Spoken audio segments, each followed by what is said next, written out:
What's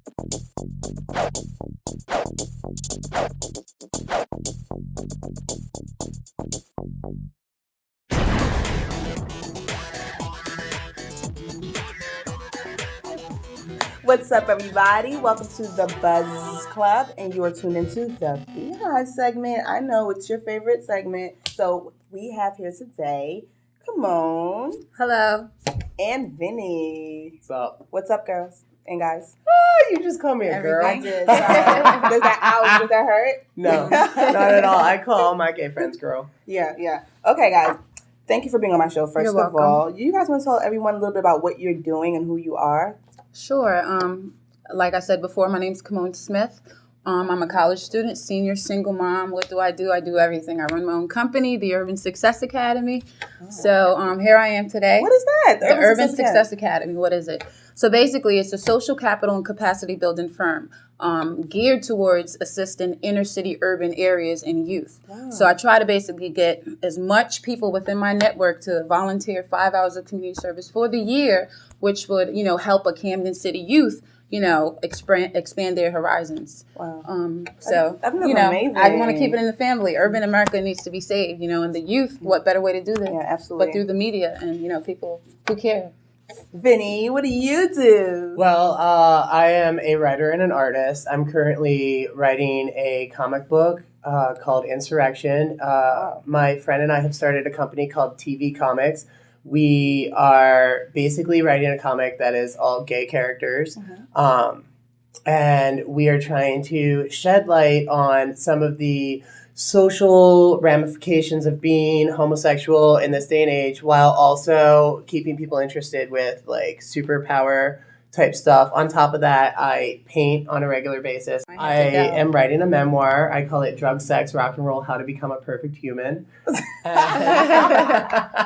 I'm really smart. Right. And on top of that, I just do a lot of random things too. Like I work with a lot of different production companies working on sets. I have a degree in industrial design. So I just like to stay busy and creative. Yeah, definitely. And just try to change the world one idea at a time. Awesome. Mm-hmm. That's great. I think that's awesome. Okay, guys. Every time I meet someone, the first thing I do, this is the first thing my friends would say. I always ask people, what's your sign? And I know your birthday's coming up, Vinny, so My birthday was last Monday. The Monday that just happened. I'm an Aries. Yeah. 31. Oh, my God. And looking good. 31? Yeah. And what's your sign? Guess. I've read up on you. You're my Pisces, God. I know that. I'm a Pisces, yes I am. The cafeastrology.com. Yeah, I love astrology. I do too, guess. I can't. Okay. Earth, water, fire, or air? Earth? Virgo? Nope. Taurus? Nope. Capricorn? Yes. Okay. Capricorn in the house. I like how you had to go through all of that. Yeah. Hold on. But at least you know which ones were which. Oh, absolutely. Yeah. Okay, so this is the question. Okay, in today's dating arena, does the sign of someone matter when you're trying to pick a mate? Yes. I say yes. I think so. Absolutely. The minute I meet a boy, I'm like, I find out what their sign is, and I look to see how the compatibility works. Yeah. And then I start assessing the entire situation. Well, then that's kind of bad. Definitely. No, I don't think so at all. It's like you're not giving them some people argue you're not giving them a chance. I think it's 50-50 because, sometimes I'm like, okay, he's a Gemini, so I know what I'm not going to like about him. Yeah. He's spontaneous. Yeah. You don't know where he's going, what he's doing. He doesn't want to be held down. Yeah. So I give him the benefit of the doubt of just being human. Okay, you're human, you're cool. Okay, maybe we're friends. Well, for me, I'm a Pisces, I'm a water sign, I know for me what works well is Earth. I like my Tauruses and I like my Capricorns. They always make it happen for me. But I know if you're a Sagittarius, you might beat me. You might be too blunt for me. You might hurt my feelings, Mm-hmm. And I've done research in astrology for years to know it does kind of matter. It's just it does. I think that when it comes down to every person's individual interaction with a zodiac sign. For instance, for me, I thrive off of people who are also fire signs because I'm a primary fire sign. Right. So if I meet a Leo or a Sagittarius, we're sold. Yeah. Like, that's it. I'm going to be your best friend, regardless of what you have to offer. At the end of the day, like, how a Pisces might interact to a Sagittarius is vastly different than how me as an Aries will interact. Right. Because they feed me. Yeah. But then also, like, you'd think, oh, a fire sign and a water sign, they don't really work very well. You would think but that. But I know that if I get around a Pisces, we're gonna be such polar opposites that we will complete each other. Yeah. And, like, I can help you, like, with your go out and get it, whereas you can help me with the calm the hell down, Vinny. Yeah. And that's important because I fail to, like, filter when I'm supposed to get calm. That's so true because Aries are such go-getters and leaders, and, like, for Pisces, we're dreamers. Yeah. So Aries is Aries is I do, Pisces is I dream. Yeah. So when you get Pisces and Aries together, it's like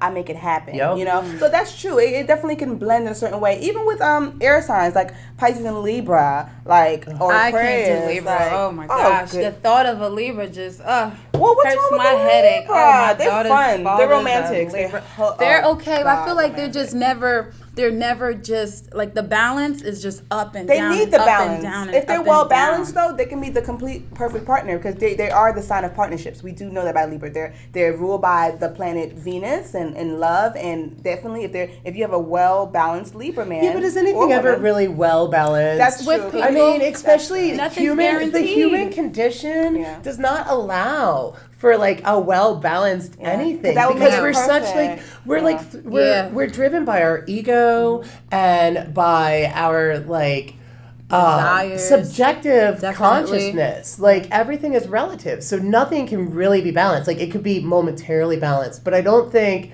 anything is ever completely balanced, especially with Libras, as a matter of fact, because 1 minute they're hot and 1 minute they're cold. Yeah, and they can also do things to the very extremes. With they're nonchalant and, like, indifferent about everything. Yeah. And nothing gets me more than indifference.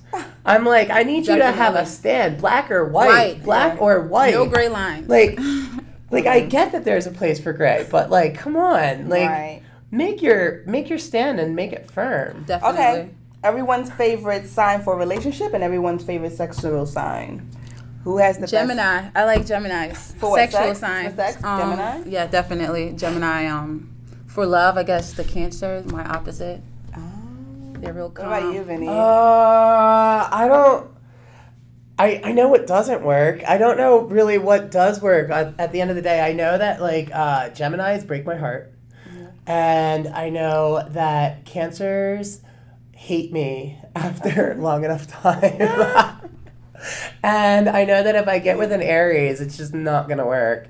Because ultimately, we're going to fight. Yeah. And so I'd have to say, like, Leos and Taurus are pretty much, like, basically what I jive with the best. Yeah. Sexually, I've had sex with so many people I don't know.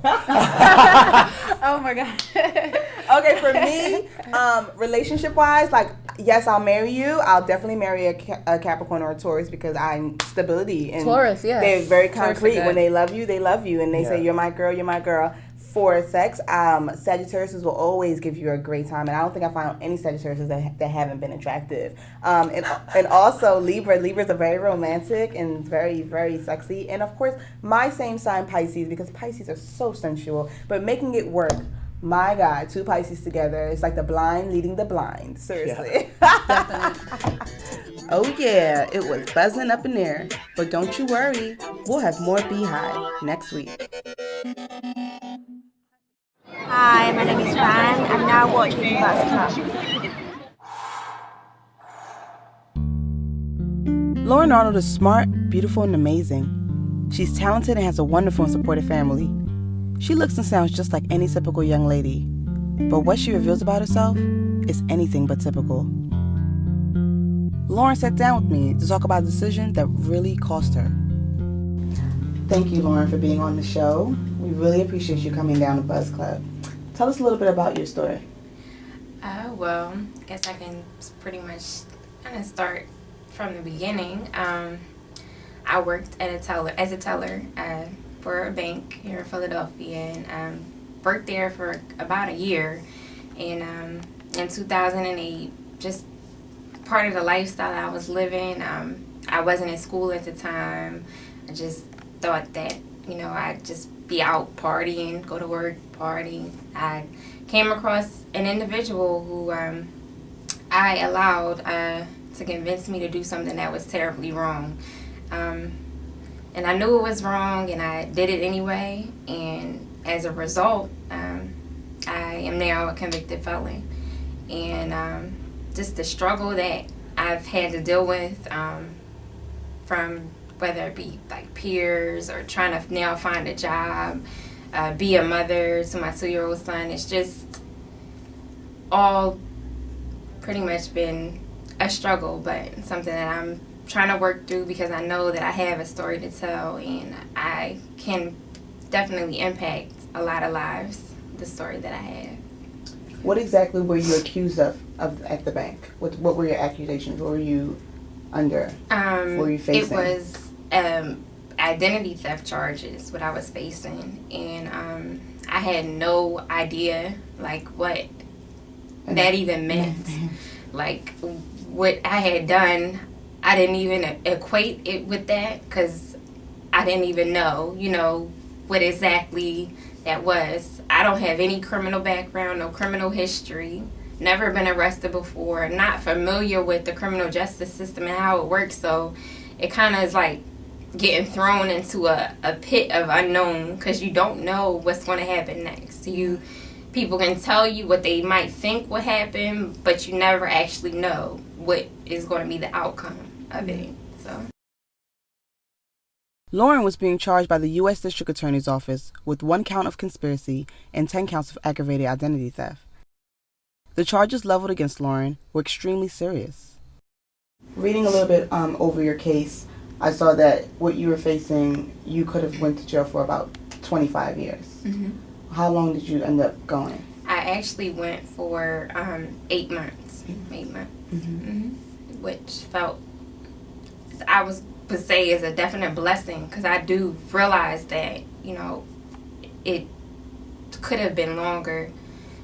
Should have been longer, for what I did, my actions, but I believe that I was blessed in my situation. And to do the 8 months in there, to me, felt like an eternity. And I can't speak for anyone that has done a lot of time, a lot of jail time, but just to be away from your family, apart from me, my son. I had a 9-month-old son at the time, the day I had to self-surrender. To be apart from him every day felt like an eternity. Yeah. So, yeah. What was your first night in jail like? My first night was scary. I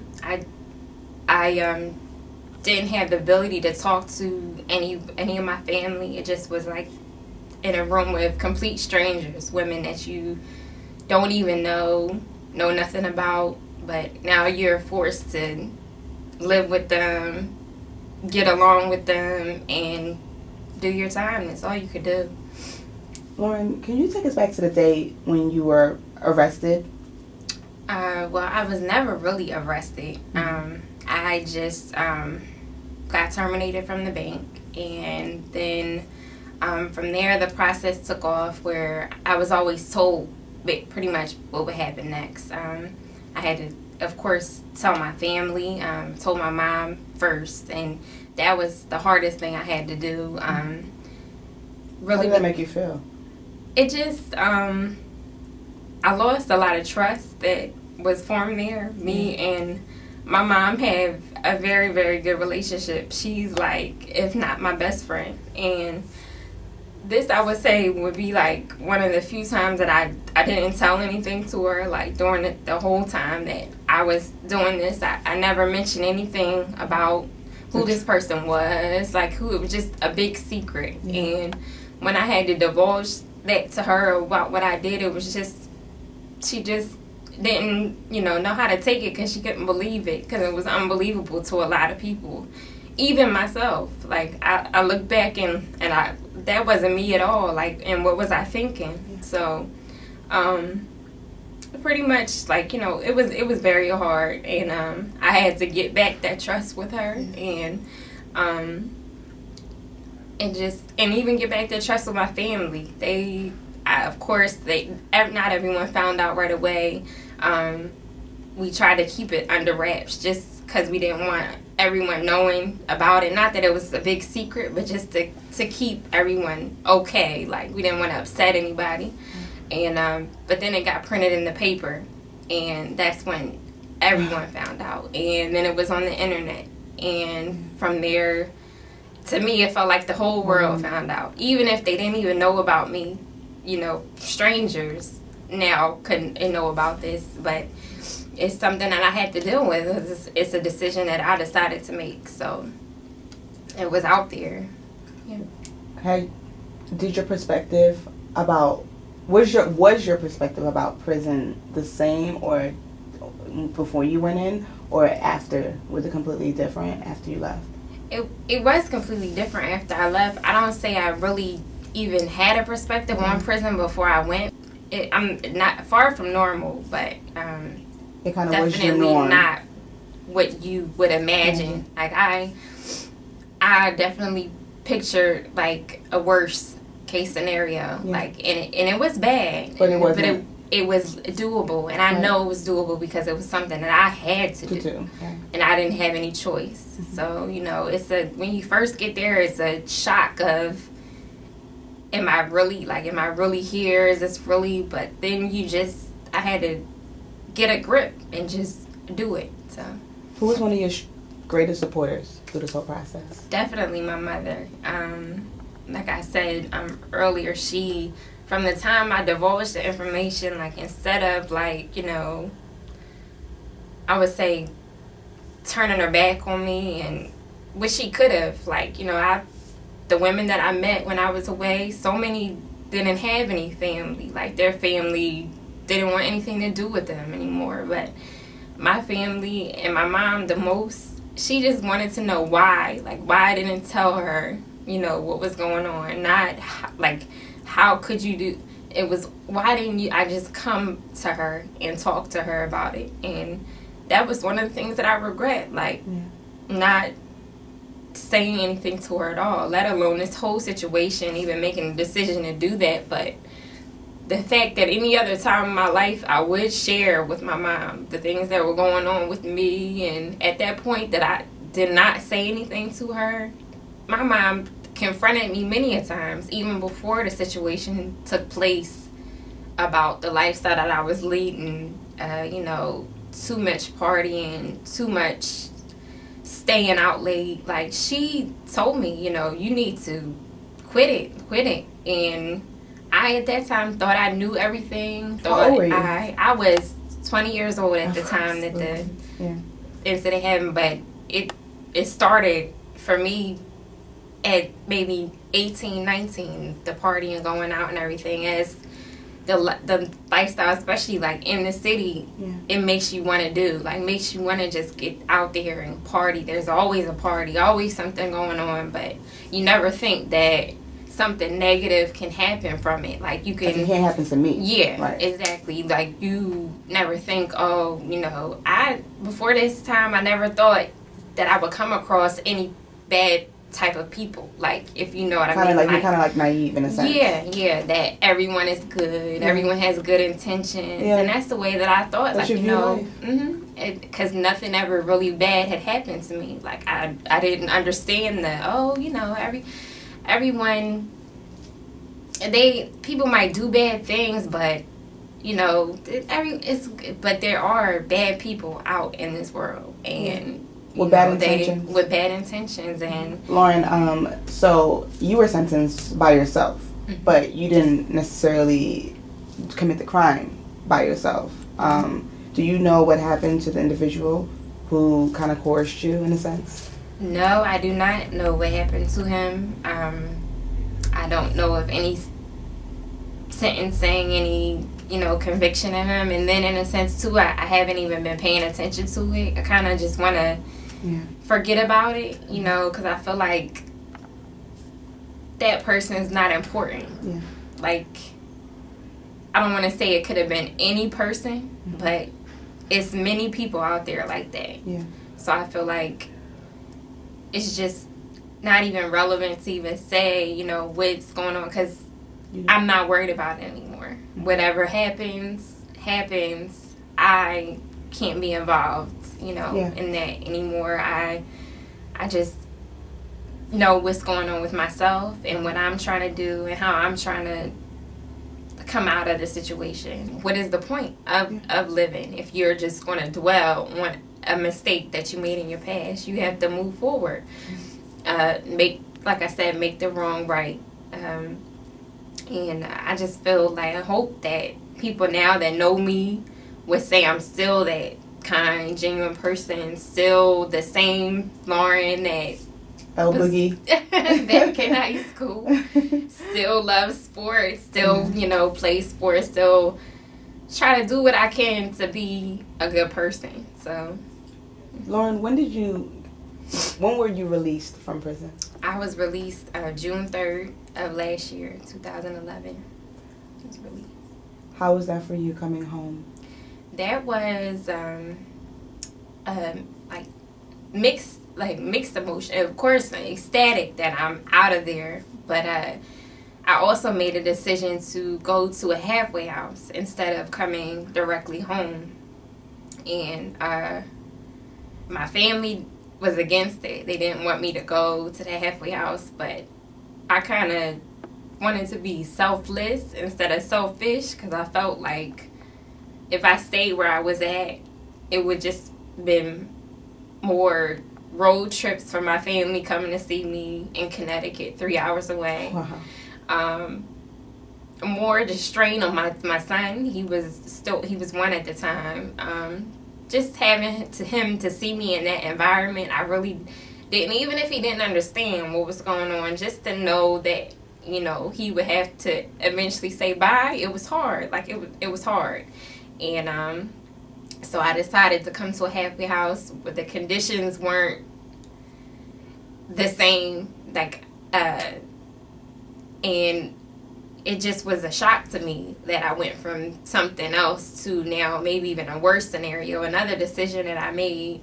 But I thought that it would be easier on my family. Well, at least they can see me right here in the city, and it wouldn't be that long for me to be in there. So once I was out of that, it was completely like, okay, now I'm free in a sense to be in my own home, in my own surroundings, being able to see my son, my family right there. Nobody else is watching me. It was getting your freedom back. That's what it feels like. So I wanted to give back, even though I know I couldn't all the time that I miss with my son. So I wanted to, in a sense, spend every moment with him, like, just to watch him. Like, even if we didn't do anything at all, just to sit there and watch him and see how he has grown. And even though, 8 months is not a long span for a child, it is, because I miss first steps.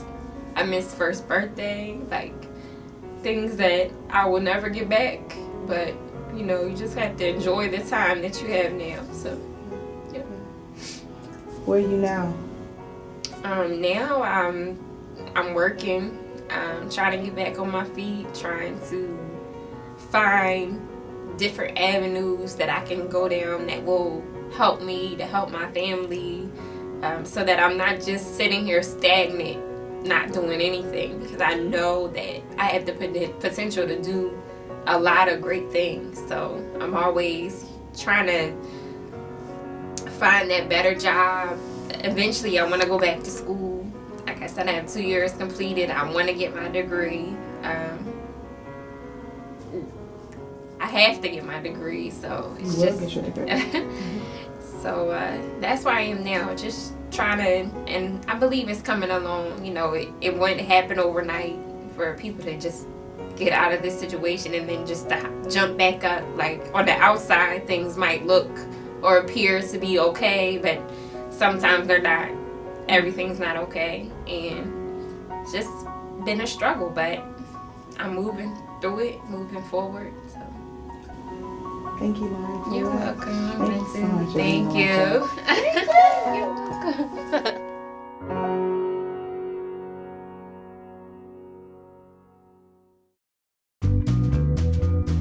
And now it's time for everyone's favorite girl to speak, Honeybee, because the girl is so sweet. Welcome back. Hi, I'm your host, Bintu Honeybee, and you are tuned into Honey Says. Yes, I'm here in the awesome Philly Camp Studios, bringing you today's Honeybee letter. I don't know really what it is. I haven't gotten a chance to look into the briefcase, so let's take a look. Let's see what we have today. And we're looking in the Barney bag. Remember that? That was on Barney. But this is the Buzz Club. Today's letter comes from someone who calls herself Curious Cat. Let me share with you what Curious Cat has to say. Good evening, Honeybee.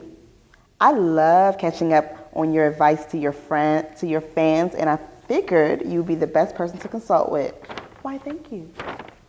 So I've been dating a guy off and on for a couple of years, and it's been a passionate roller coaster to say the least. I like spice. He's an Aries and I'm a Cancer. Most of our breakups have been the result of this indecisive immaturity, but we've always found a way to reconnect. Oh, how unhealthy. Long story short, the last time I spoke with him was before I decided that the healthy thing to do was to cut off all communication so that we couldn't continue this roller coaster. I changed numbers, blocked from all social media, and it's been almost a year. And what do you know? Here comes Mr. Unhealthy finding his way back to try to contact me. Of course, a part of me wants to respond to his Facebook attempts to see just how much he misses me. But doesn't curiosity always kill the cat? Is it worth it, Honeybee? Oh gosh, roller coasters. Don't we all know about that? Why does it seem like the people who are the worst for us and the most tempting are the ones that we always go back to? We know why we left the first time, right? We know why we left the second time, right? And we absolutely know why we left the third time. But for some strange reason, there's always that one little ounce of hope. Remember in Pandora's box, when everything flew out, it was one thing left and it was hope. And we always feel like, but it's a new year, but it's a new month. Oh, but we've matured. Oh, but it's been 2 years later. But, I mean, if you're even battling with the what ifs, it's kind of like you know already that there's always that what if chance that he could F up again. Pretty much, right? Or she. Okay. So, the first things first, he's an Aries and you're a Cancer. He's a fire sign and you're a water sign. Difficulties started the moment your eyes met. Seriously. Okay. Aries are leaders, you know. They pretty much like to be number one. You know, they like to have their way. So, in a sense, you know, you could be seen as a conquest for him, you know. Like, he has to have you because he's always used to having things, you know, especially his way all the time. So he just can't understand why you would not want to talk to him. Most girls would love to be with him. Most girls would love to date him, right? He's an Aries. It's, you know, macho bravado, you know what that's about. You're a Cancer. You know, you're a very strong woman. You're a very proud woman, you know, and you, honestly, you look for solid love, which is why it takes most people a little while to get to know you because your guard is up. But you love so hard, and that's why your guard is up. So here you have this person who looks at you as a conquest, and you're looking for, you know, your true love, but someone who can just be 100% there for you. And it's like, can you guys commit like that? You know, are you guys even balanced for that? Because honestly, I like to see fire signs with air signs. I mean, of course they can work with water signs sometimes. You know, we have Aries that work well with Pisces. You know, I'm a Pisces. I've seen that work. It's a very passionate relationship, you know, and I see maybe that's what's going on with you and your Aries, you know, that water and fire, it adds that passion. But when you bump heads, and it's so real. So it's like this, okay. Are you willing to continue this unhealthy relationship? If you feel it's unhealthy, if you've said it's unhealthy yourself, then obviously it must be unhealthy for you. Or are you willing to say, you know what, you guys have learned your lesson, you guys had played in the past, now it's time to move on and meet someone new and try new healthy techniques, you know? A friend of mine's mother always says, why dig in a trash can when you can buy something new? I'm just saying. Guys, tell me what you think. Write into me, teamhoneybee@gmail.com. Oh, and don't forget to like our Facebook page, www.facebook.com/thebuzzclub, of course. And you can follow me on Twitter at bin2honeybee. Let's discuss this, you know. Should she go on this emotional roller coaster ride as Vivian Green coined it in her song? I mean, you're going through all types of things to block him, yet you know you want to talk to him. So if you're going to talk to him, then talk to him. Cut the bull crap. But if you're really done, keep it moving because you've already changed your number, and wouldn't it be a pity if You gave the number back out and you had to change your number again. How many times is somebody going to do it? I don't know. You have officially been buzzed.